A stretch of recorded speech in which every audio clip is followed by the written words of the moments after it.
A powerful new documentary shedding light on the injustices faced by transgender inmates in the United States, making its South Florida debut. It's called Where Justice Ends. It's premiering at the OutShine Film Festival tonight. Director George Zuber joins Nikki in studio to tell us all about this film. George, welcome. And thank you for having me. Your second film that deals with issues affecting transgender people. You know, we've seen so much. Tell us about the film. Tell us why you decided to do this movie and what the film is about. Well, the first film I did was a film called Just Gender, and it just explored the breadth and diversity of what it means to be transgender. During the course of making that film, I learned about the plight that many transgender people experience when they encounter the justice system here in the United States. And that became the genesis for the film. And this film deals with how they're treated in prison. We've heard so much about the country, about which bathroom do they go to. When they go to prison, they have to deal with so much more.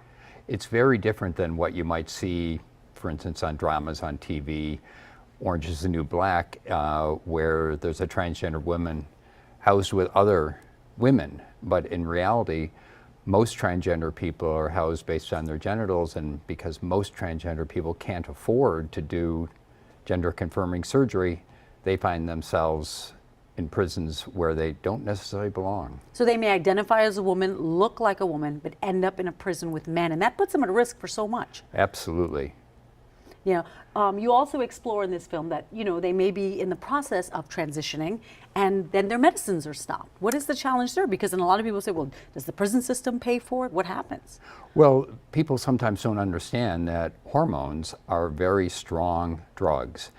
And if your body is acclimated to a hormone, taking those hormones away abruptly is disastrous, not only physically, but mentally. Mm-hmm. What kind of stories have you heard from individuals? Like, tell me about the people you profile in this film. Well, we interviewed probably close to 36 people for this film. Of course, because it's a relatively short film, we can only include a fraction of those.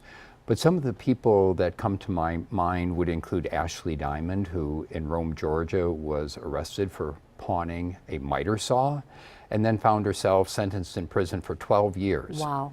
So it meant very severe. We look forward to seeing it. Where can you see it? Well, we have information up for you. It's part of the OutShine Film Festival. You can see it later today at the Regal Cinemas South Beach, located on Lincoln Road. And tomorrow you say in Fort Lauderdale. Monday in Fort Lauderdale at 6:30 at the Gateway. All right. Thank you you so much.